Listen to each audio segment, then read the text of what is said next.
Everybody. So today I'm going to try to walk you through a little bit of the basics of TB diagnostics. I mean, it's impossible in 1 hour to address all the aspects, but I will give you mostly some ideas of where the field is going to. Some of you might be used to the classic testing with culture and so on and so forth, but the field is going more and more now toward molecular testing, and I will focus mostly on molecular testing with a little bit of conventional, but bear with me. So when submitters send us a specimen to test, they basically want us to answer two basic questions. The first question is Mycobacterium tuberculosis complex present in the specimen? And if so, is the patient a TB case? And the second question they really want us to ask, I don't know what's going on here, but that's fine. It's the second question they want to ask is, if there is TB, in the specimen, what drugs can I use to treat the patient?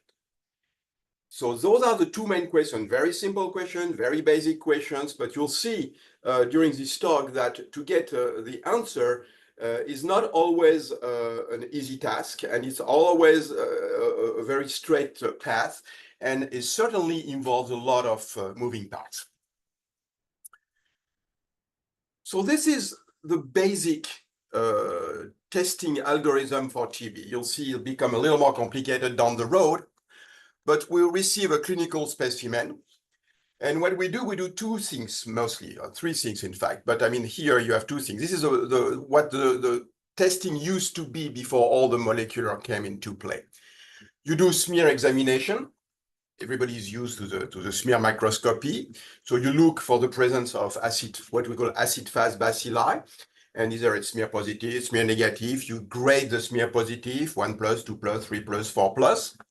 And then we inoculate two cultures, one liquid culture and one solid culture. And then it's a waiting game. We wait until the organism grows. And when we get a positive culture, we perform some kind of identification to be sure that it's TB. And if it's TB, we set up what we call our susceptibility testing that we, again, can do in either solid and liquid culture. I know that you are pretty new in the field, but you probably already have a sense that TB testing takes a lot of time. And this is mainly due to the very fastidious nature of the organism. It takes a lot of time to grow. And for the most difficult cases, when you want to go from the clinical specimen receipt to the susceptibility method and to the susceptibility testing results, with a very difficult case, it can take up to 2 months. And in the meantime, you guys, health providers, physicians, nurses, are trying to treat the patient and kind of navigate in the dark. This is why, I think the past decades or so, people have tried to implement what we call molecular methods. And those molecular methods can be plugged along the testing algorithm and give us, if not complete answers, at least very important information that will help you and guide you to decide what best treatment is for your patient. And from 2 months, sometimes you'll see we can go down to 48 hours or sometimes 1 week, 2 weeks to get very, very crucial results.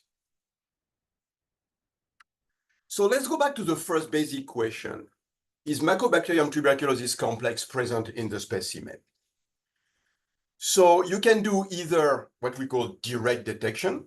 So you're going to directly look at the specimen level if there is anything that resembles Mycobacterium tuberculosis, or you can do it the indirect way, and this is when, going back to the previous slide, you inoculate the specimen and you wait to see if it grows TB complex.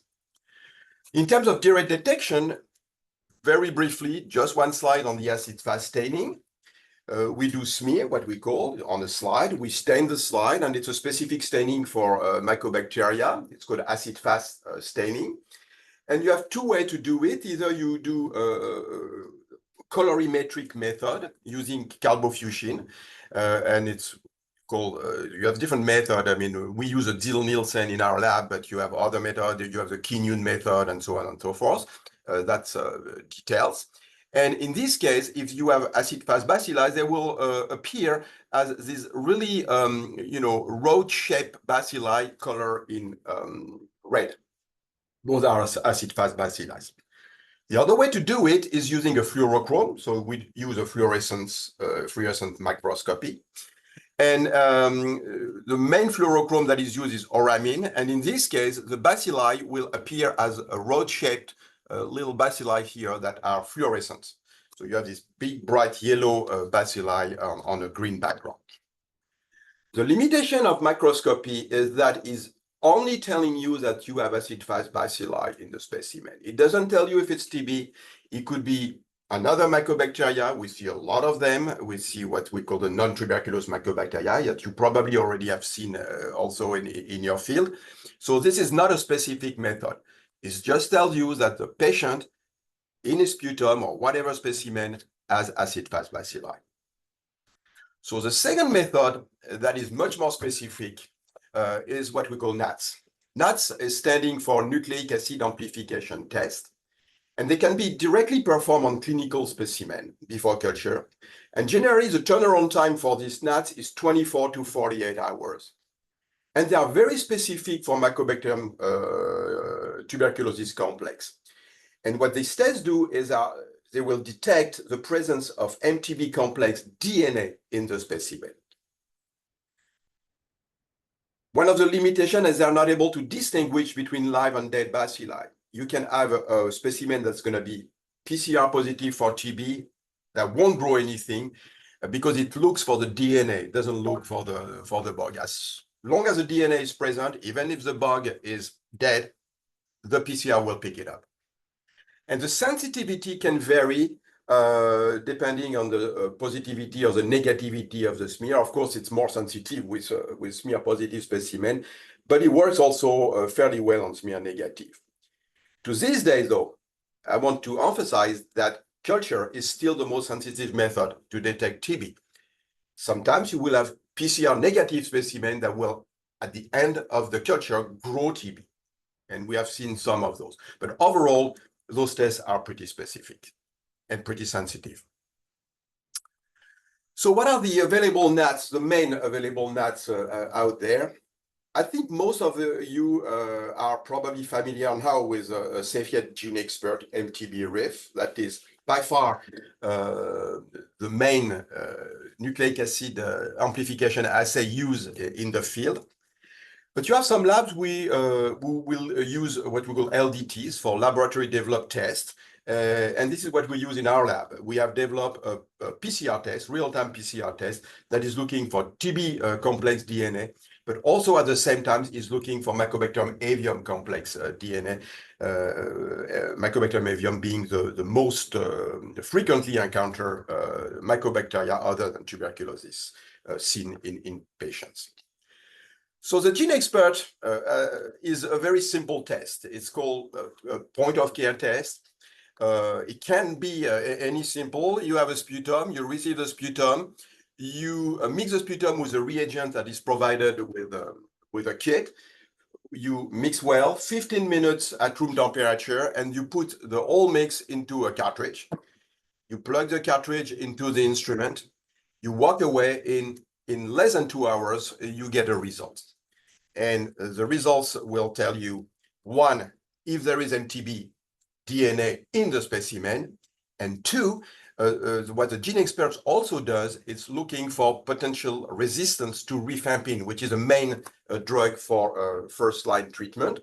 And I'll get to this rifampin part later during my talk. All right, so what do NAT results mean? When you receive a result, you have a PCR positive, you have a PCR negative, what does it mean? Well, if a specimen is smear positive and your NAT is positive, that's it. you have a new TB case, or not new if you already know it's just a follow-up specimen, but you know that the patient is definitely a TB case. If the NAT is negative, but the smear is positive, the likelihood of being a TB case is very, very low, but not nil. You can still have a mix, what we call a mixed specimen that have TB at a very low concentration and another acid-fat bacilli for MAC. We very often see TB MAC specimen. And you can be what we call below the level of detection for TB, for the NAT. But the likelihood is really that you don't, it's probably something else than a TB case. And the likelihood of being infectious is almost negligible, because if the PCR doesn't pick it up, it means that even if there is TB in the specimen, it's at a very, very, very, very low level. So when the smear is negative, first of all, it's good news, as you know, for you guys, because the patient is probably less likely to transmit via aerosols. And if the NAT is positive, once again, smear negative, NAT positive, this is a new or not TB case, for sure. If the NAT is negative, then the likelihood of being a TB case is extremely low, once again. But again, I know. But again, it's not negligible. It's not nil, because you could be, once again, below the level of detection. And we see this generally with around 10% of our smear negative specimen that ended up to be, TB positive by culture. Around 10% of our TB positive patients sometimes are smear PCR negative and ended up being culture positive. So, but again, it's a very low probability. All right. So back to the two basic questions. So now you have a TB positive PCR. And your second question is going to be, okay, now what drugs can I use to treat the patient? Because that's the most important part of it when you have, of course, a TB case.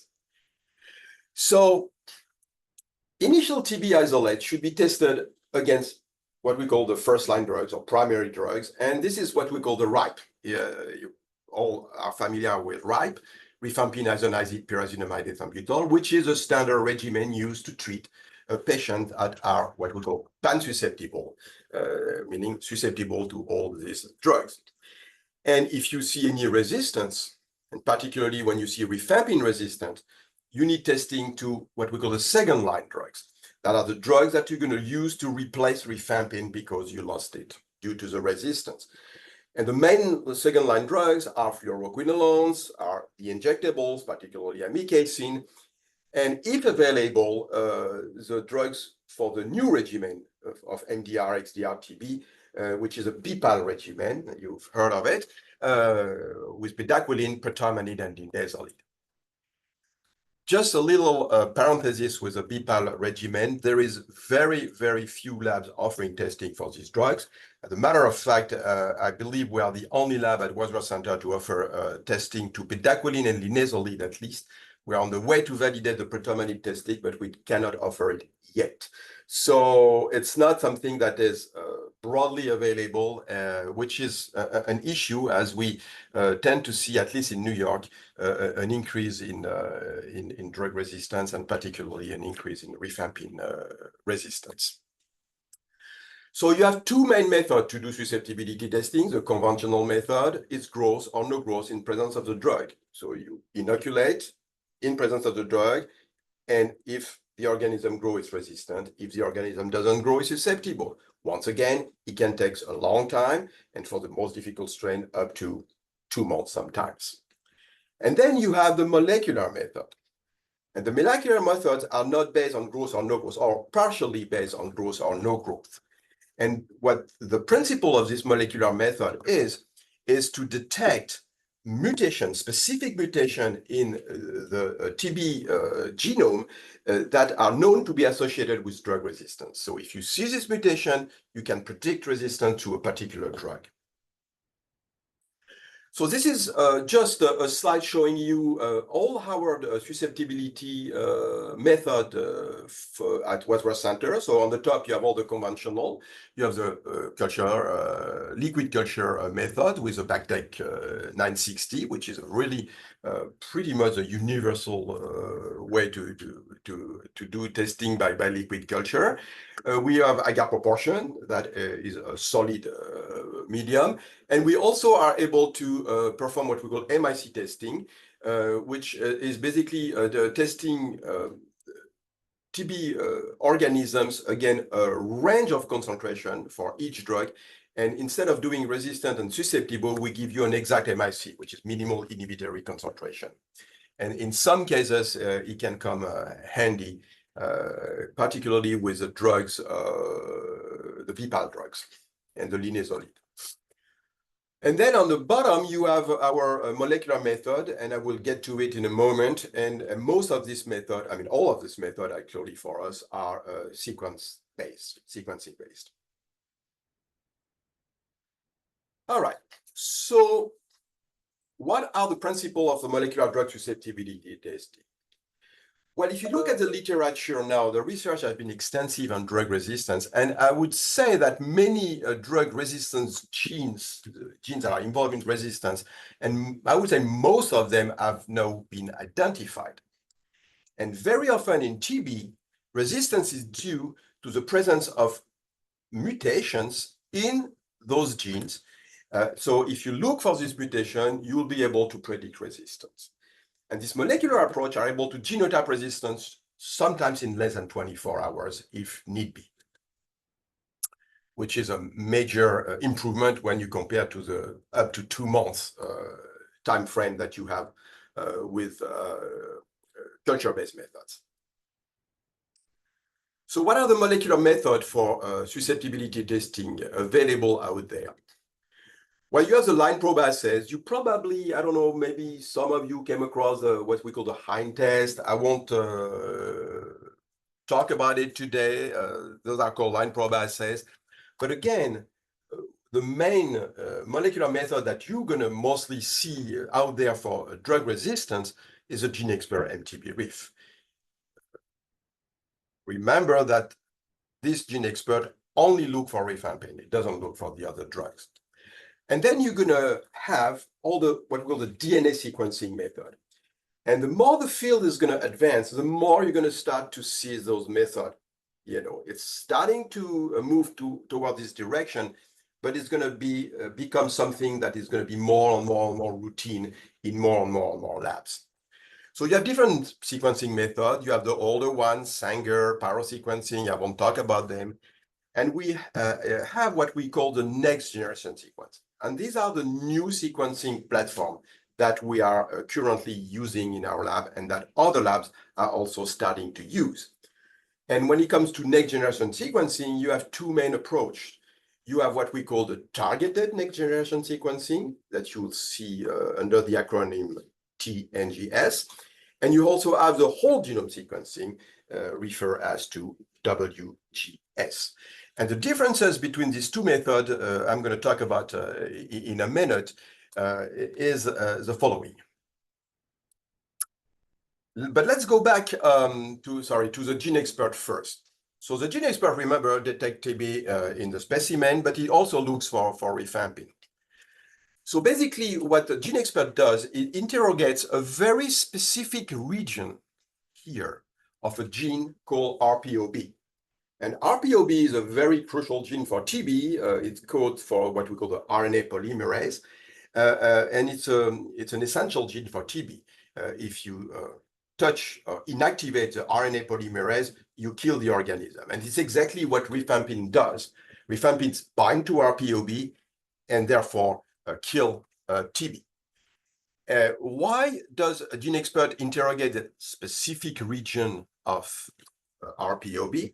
It's just because this specific region is a region that codes for the pocket in RPOB that is going to bind the rifampin.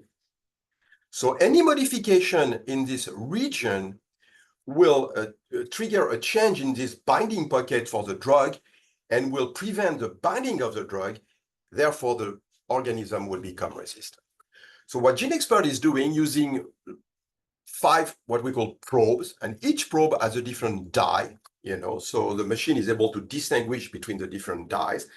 And those probes are binding to different parts of this region called the RDR region, for rifampin resistant determining region. And what the instrument is going to do is to look at what probes are binding and sometimes what probes are not binding. And based on the pattern of binding, is going to tell you, 1, there is TB and probably no resistance, or 2, there is no TB, or 3, there is TB and probably some drug resistance. So 2 examples here. Here is an example of a rifampin susceptible sample. If you look here, you have the 5 probes, 1, 2, 3, 4, 5. I won't get into the detail of what CT means, but I mean, here, if you have numbers, it means that those probes are bind. And this is also illustrated here when you see these curves. So the 5 probes are bind to the RDR region. Therefore, the GeneXpert tells you that it's MTB positive. And it's also probably not resistant because there was nothing preventing the 5 probes to bind on this region. Now, if you have a mutation in this region, in this RDR region, this change that's going to happen in this region is going to prevent 1 or more of 1 probe to bind. And the machine is going to detect that 1 or 2 or 3 probes don't bind, and this is going to trigger a signal. And you have here an example where you have the 5 probes, and see the probe D here, you have a 0 here. This probe D that you also see on the curve here, I mean, it's hard to see, but meaning that there is absolutely no binding, couldn't bind to the RDR region. So the machine interpreted that there was a mutation in the region, and if you go back to this region, there was a mutation probably in this part of the gene, preventing this probe D to bind, okay? Therefore, there is a mutation there. Therefore, the machine interpreted as predicting resistance to rifampin. So this is pretty much what the GeneXpert is doing. However, you have to be careful with GeneXpert. It's a great test. It works in most of the case accurately. But we see sometimes physicians jumping the gun just based on the GeneXpert result. They found resistant to rifampin, and immediately they want to put the patient on PPAP. Well, there is sometimes some cases where GeneXpert can give you a false rifampin resistance. For example, on specimens that have a very, very low amount of bacilli, we don't have enough DNA present, and sometimes a very low level of DNA can lead to false positive resistance results. The probe, in this case, cannot bind, not because there is a mutation, but just because there is not enough DNA present. But however, the machine cannot distinguish between both and will tell you, yes, there is a mutation, yes, there is probably rifampin resistance. And you also have what we call silent mutation, which are mutations in the DNA that don't trigger any change in the protein itself, because what is important is the RPOB protein, not the DNA is important, but the protein itself is important. So if the mutation at the DNA level doesn't trigger any change in the pocket, the drug will still bind and still be active against TB. However, because there is this change in the DNA level, the machine will interpret it as a mutation that can trigger resistance. So be careful, and this is not always a true resistance. And as you're going to see in the next slide, there are ways to double-check GeneXpert results. You also have false rifampin susceptibility. I won't insist too much on the low-level rifampin resistance. That's a completely different topic. But you have mutations that are present outside of the DNA region that is interrogated by GeneXpert that can confer resistance to rifampin. So of course, this mutation will be missed by GeneXpert because it doesn't look for them, okay? And only sequencing of the entire gene will identify those mutations. And then you go into what we call the problem of heteroresistance. Sometimes in a specimen, you have different subpopulation of cells the vast majority still being susceptible, but you have the emergence of resistance, emergence of a subpopulation carrying a mutation, and sometimes the GeneXpert, if again the DNA level for this mutated subpopulation is too low, might miss it and falsely tell you that you are susceptible to revamping.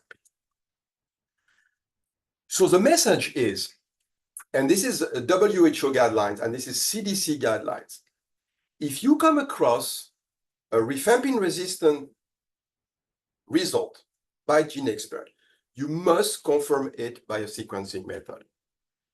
Whether the lab you send it to is able to do it, or whether the lab need to refer to another lab who has a sequencing capability, that needs to be done because of the possibility of fault resistance. And the last thing you want to do is, of course, to drop rifampin when it could still be used for the patient.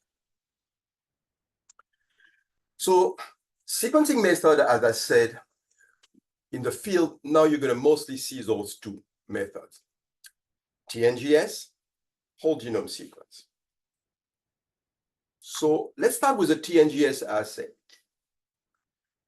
So the TNGS assay, as its name indicates, targeted, is going to look specifically at a certain number of genes. Okay. In our case, this is the TNGS that we develop in-house.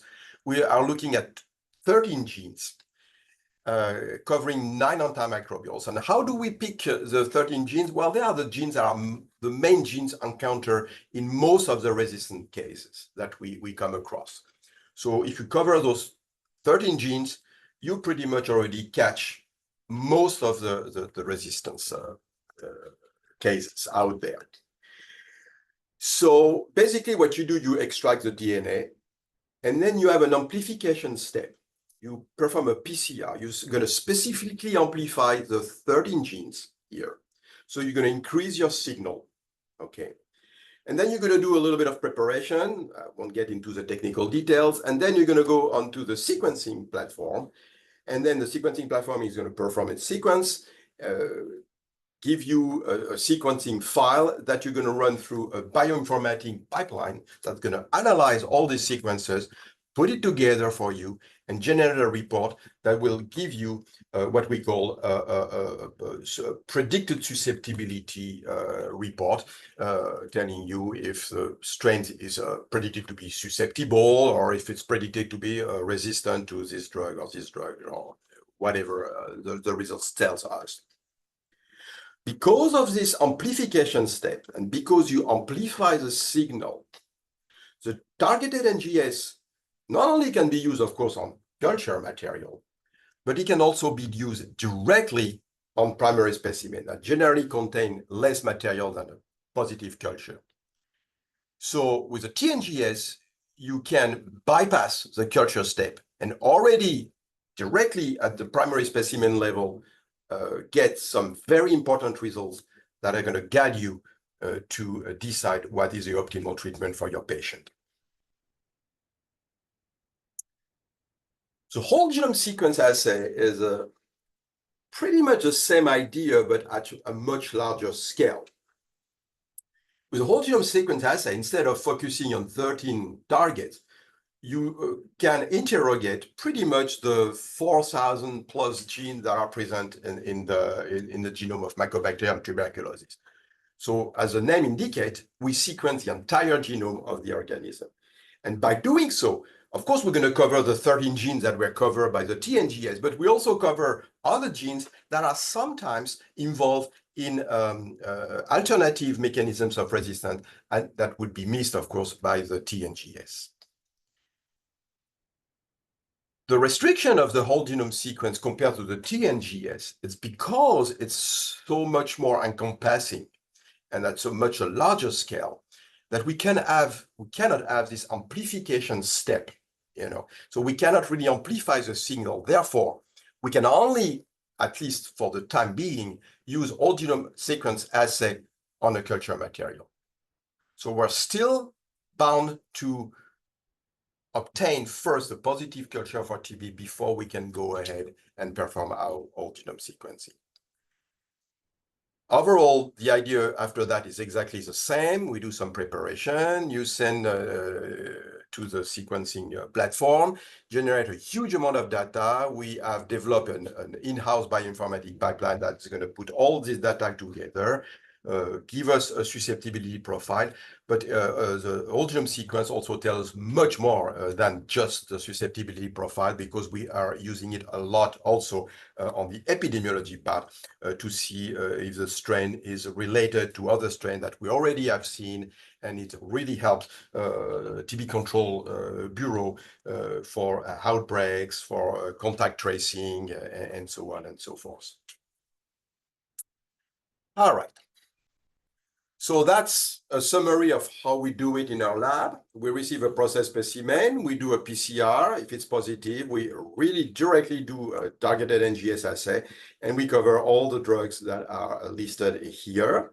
And in the meantime, we have inoculated the culture. We wait until we we have a positive culture, or sometimes if we receive an already grown isolate, we send it through the process of course, verification to be sure that TB is present in the culture, and then whole genome sequencing. And then depending on the result of the whole genome sequencing, we could and couldn't do phenotypic testing. In 2018, based on 2 years of data, we realized that whole genome sequencing was extremely accurate in predicting not resistance, of course, but also extremely accurate to predict susceptibility to drugs. So what we do know since 2018, if the whole genome sequence tells us that the strain is predicted to be pan-susceptible, we do not even perform phenotypic DST. We release it as a final report as pan-susceptible. And we will only do phenotypic DST if the whole genome sequencing tells us that there is a possibility of resistance to one or more than one drugs. Okay, and this is pretty much how a TNGS report looks for us, with our assays. In this case, so you have here the susceptibility profile with the different drugs that are looked at by the TNGS. In this particular case, it's predicted to be susceptible to most of the drugs, with the exception of isoniazid. In this case, it will tell you that it's predicted to be resistant. And when we have a prediction of resistance, we will also report what mutation in what gene, which is CAG here, and what mutation we found in this gene that can allow us to tell you that the strain is likely resistant to INH. Some of you, because some of you, I know GTBI is covering the Northeast, so you don't all have access to our testing ability. So some of you might come across what we call the CDC MDDR service. The CDC has a service that you can send specimen, and they will do a TNGS also that also was developed in-house by themselves, and do the same thing that we do and try to predict resistance based on the molecular results. And their report look like this. This is an example here. So it looks like a little bit different than ours, but the idea is exactly the same. You have all the drugs here. You have all the genes corresponding to each drug that are interrogated. And you also have here a column with the results. For rifampin, there is no mutation that was identified. Therefore, they predict rifampin susceptibility. For INH, they found a mutation in CAG that predict resistance to isoniazid, and so on and so forth. A mutation for ethambutol, likely AMB resistant, mutation for PZA in PNCA, likely PZA resistant, and so on and so forth. This one was quite a bad case, as you can see. And then there is a commercial test that is also has become available, and then you might also in some places see. It's called the Diplex MicTB GenoScreen. Again, same idea, TNGS looking for specific genes, and they have a pretty fancy report, way of reporting things that you can see. But the idea again is the same. You have the drugs here on the circle, the different drugs, and you have the different genes for each drug, like for rifampin, rifampin RPOB, INH, GAG, HPC. And then it's a color-coded thing. Basically, if they find a mutation that predicts resistance, they put a red color. If you have a green color, it means that the particular drug is predicted to be susceptible. And the summary at the bottom of the report, when you see all these circles with different colors, all the green drugs are predicted, to be susceptible, or the red drugs are a prediction of resistance. And the orange drug is when they're not completely certain, because sometimes you cannot with certainty predict susceptibility or resistance based on your sequencing results. All right, turnaround time for the whole genome sequence. Because we batch our whole genome sequence, we never do it, as soon as we have. It's a matter of optimizing and streamlining our testing and also saving costs, because those assays are the price went down, but they're still not cheap assays. When we have a positive culture isolates, the average time is 12 days. When we receive primary specimen, of course, you have to tag in the time it's going to take to grow the organism, in culture. It's up to 30 days. But remember, we get a pretty comprehensive susceptibility results with whole genome sequence. So if you remember the time frame for the conventional DST, which was 2, 3, 4, 5 weeks, 6 weeks sometimes, 12 days, it's a considerable gain of time. TNGS is even better, of course, because you can perform it directly on the primary specimen. Once again, we batch our TNGS. Unless there is an exceptional case, and that would be one of the cases that I will present soon at the end of this presentation. Basically, when we compare the results with the whole genome sequence results, we gain 2 weeks.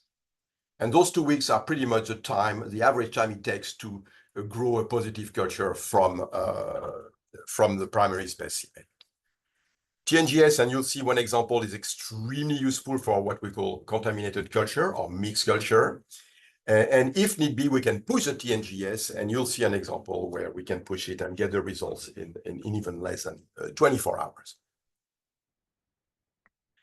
So remember the very bare bone algorithm testing algorithm that we showed. This is our testing algorithm that we have at the Walrus Center. So when I told you at the beginning of the talk that there was a lot of moving parts, that it was not necessarily a straightforward path, this is an illustration of this. But you get pretty much the idea as a summary. You get a primary, you do a smear, macroscopy here, you do a NAT, real time here, so it's negative or positive. And if the NAT is positive for MTBC, you do TNGS, okay? In the meantime, you inoculate a culture, you wait. When your culture gets positive, you do a real-time PCR to be sure that TB is present in the culture. And then you go to whole genome sequence. If it's susceptible, we stop there. As I said, it's reported as pan-susceptible. If there is any indication of resistance, we perform drug susceptibility testing by culture for first line, second lines, and also if needed, 2 of the 3 drugs of the BPAL regimen. So now, to finish this presentation, I'm going to tell you about 3 real-life cases that we came across to show you the huge impact of TNGS in the testing of TB. So it's just a beginning, but we're going to see more and more of this type of assay, and which is a very good thing. I hope I will convince you. So the first case was a patient that was 32 weeks pregnant, got a GeneXpert that detected MTB, but also detected resistance to rifampin. So what they did was to send us directly the leftover of the primary specimen that was tested by GeneXpert. So we receive the specimen at day 0. At day 1, we did the PCR to confirm the presence of TB complex.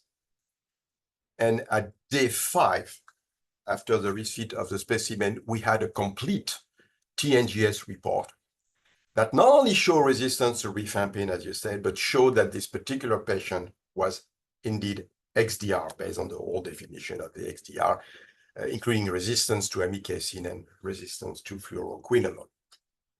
Okay, so now if you forget about the TNGS, let's say the TNGS doesn't exist, we don't have it.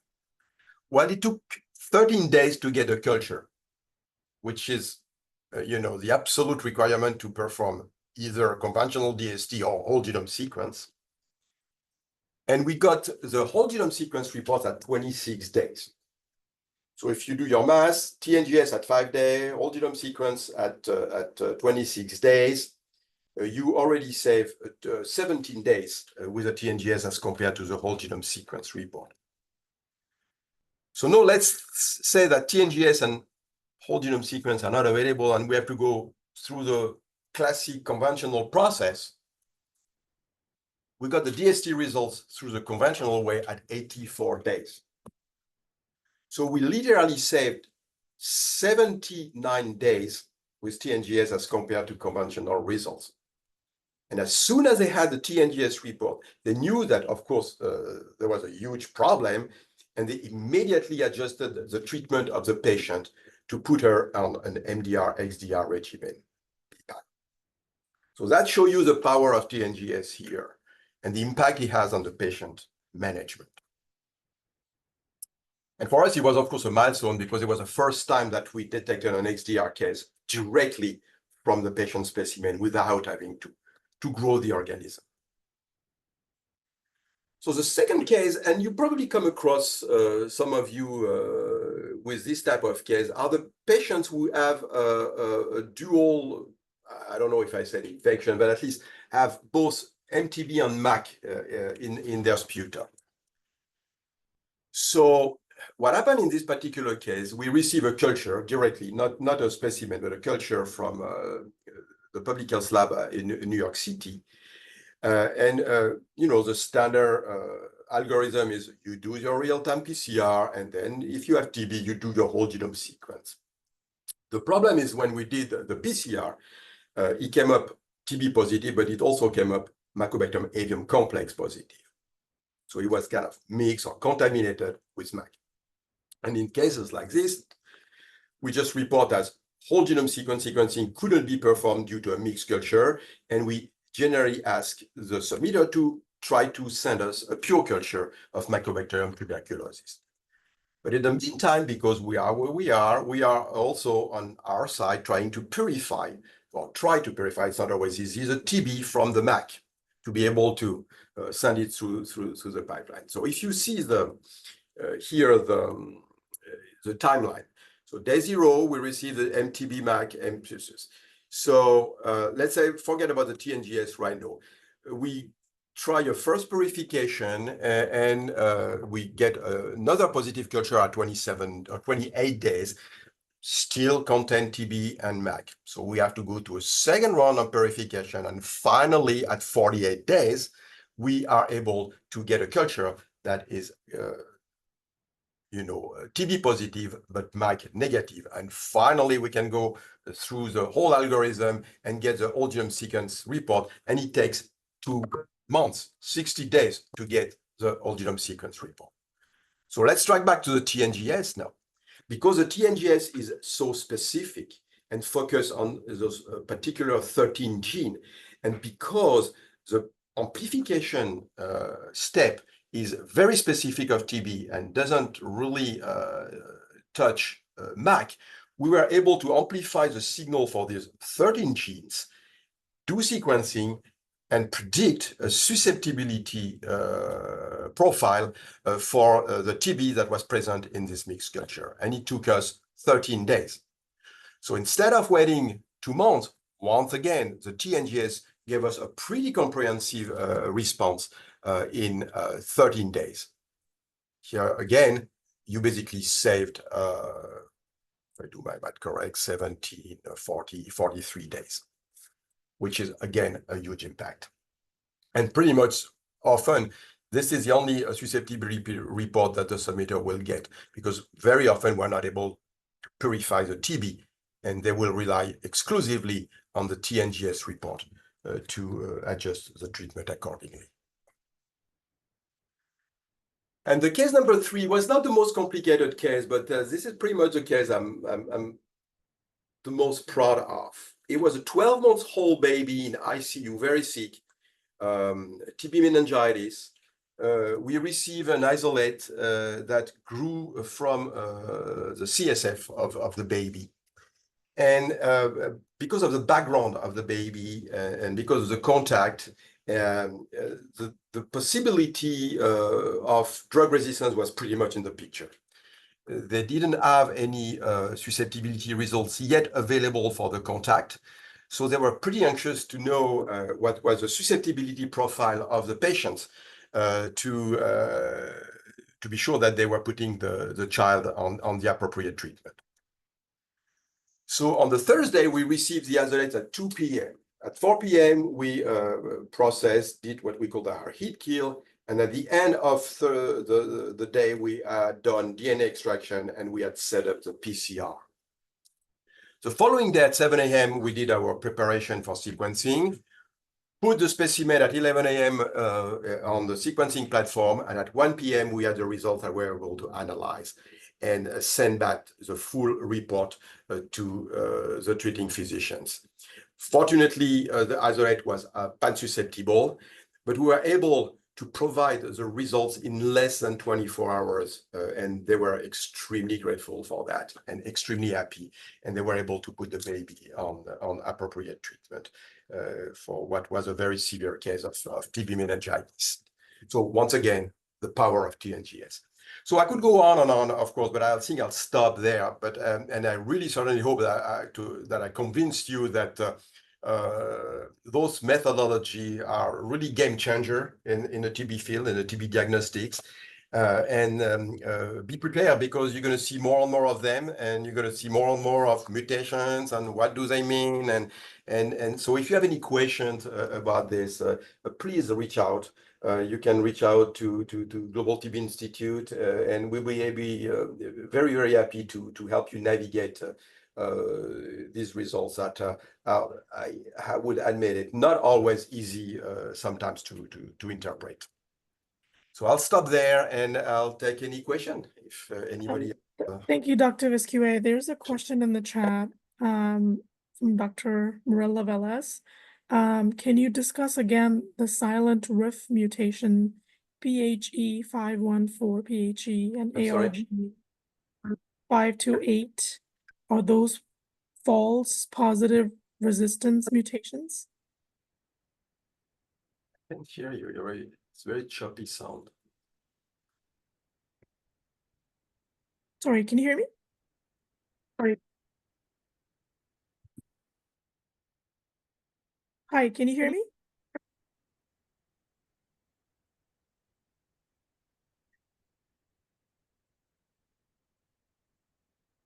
Dr. SQR, can you hear me? I can't hear you. I mean, I know you're kind of very choppy. Oh, okay. There's a question in the chat box. I don't know if you can read it. No, still not.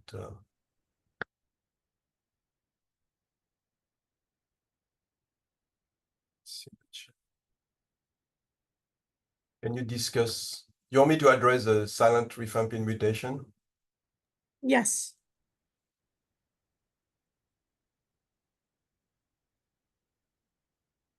Can you hear me?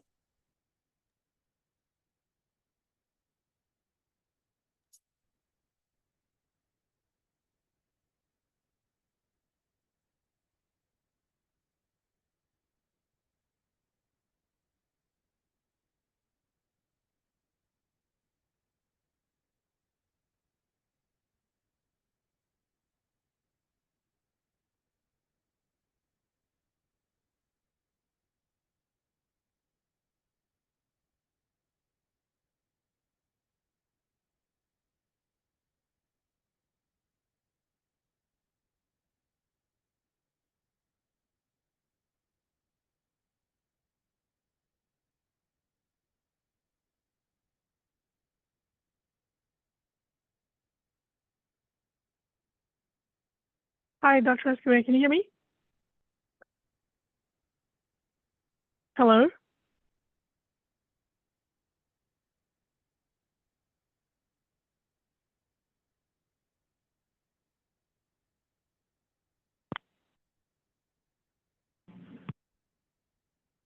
Hi, can you hear me, Dr. SQA? Again, I can't hear anything.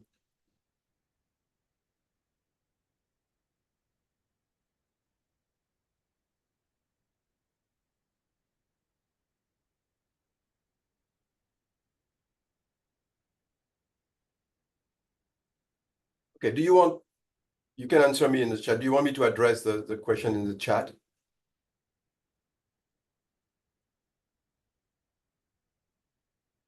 Okay, so the question was, can you discuss again the silent rifampin mutation, phenylalanine 514, phenylalanine, and arginine 528 arginine? Are those false positive resistant mutation? And the answer is yes. So I don't really want to get into the biology, and I know all of you are much of biology you remember, but so you have the DNA, the gene, and the gene codes for a protein, and the protein is RPOB. And what is important for the drug action is a protein, not the gene. The protein is going to bind the drug is going to inactivate the protein, and the protein is going to, basically be inactive, and TB cannot survive. So the DNA, the gene is first, the process biology works is transcribed into RNA, and then the RNA is translated into the final protein, which is a RPOB protein. So the DNA is literally what code for the protein, and each amino acid that constitutes the protein is coded by what we call three-base codon, a three-base codon, okay? And so, and each amino acid can be translated by at least one codon, but some amino acid you can translate them with 4, 3, 5 codons. You can have 3, 4 codons that are going to code for the same amino acid. And we have what we call the wobbling in the codons, meaning that you have some flexibility on the third base of the codon. Codon has 3 bases. So the first 2 bases generally has pretty hard to change without changing the amino acid that is going to be put in the protein. But the third one, you have this flexibility here, okay? So sometimes you can change the third base of the codon, but still put the same amino acid in the protein. Therefore, the protein won't change, okay? But the DNA has changed because this third base of the codon has been mutated technically. And remember, the GeneXpert doesn't interrogate the sequence of the protein, it interrogates the DNA. So the mutation is present, and this particular mutation, although it doesn't cause any change in the protein, can prevent one of the probes of GeneXpert to bind. And the way GeneXpert interprets this non-binding of the probe is going to be to tell you there is rifampin resistant. But by doing sequencing, we know that this particular mutation doesn't change the protein itself, therefore the protein is still susceptible to the drugs, therefore the isolate is probably still susceptible to rifampin. So to answer the question, yes, when you see this type of mutation, and this is why sequencing is extremely important when you get rifampin resistance with GeneXpert. If you have a resistance by GeneXpert, you need the sequencing to address this possibility. Because if you have one of these mutations, silent mutation, what we call, you still have rifampin available to treat the patient.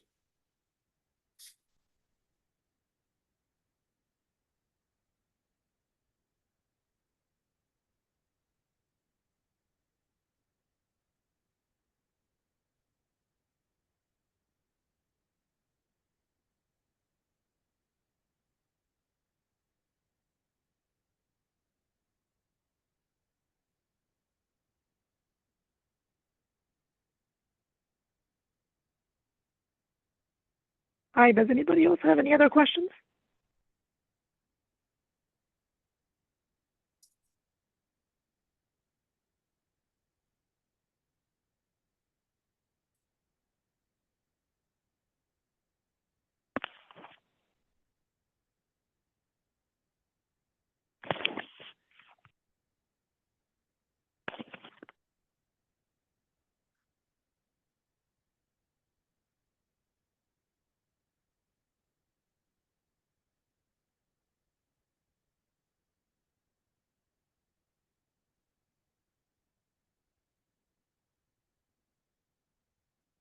Yes, there is not much question. So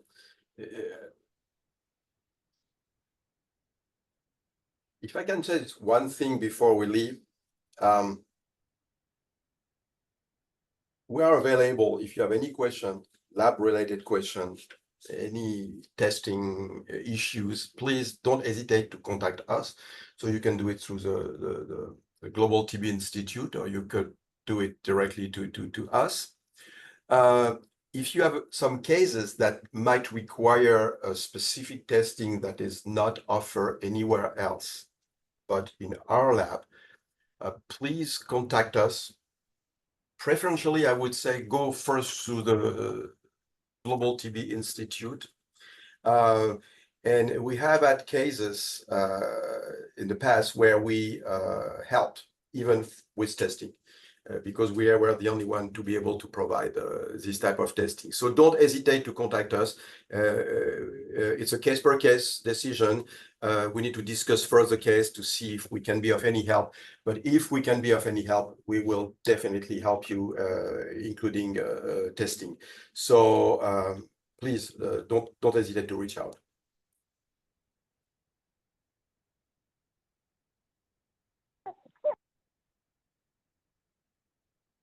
Hey, thank you everybody for joining our meeting today. And we hope to look forward to seeing you all next week.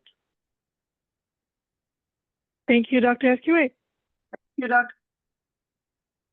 Thank you. I still can't hear you, but I heard thank you. So not a problem.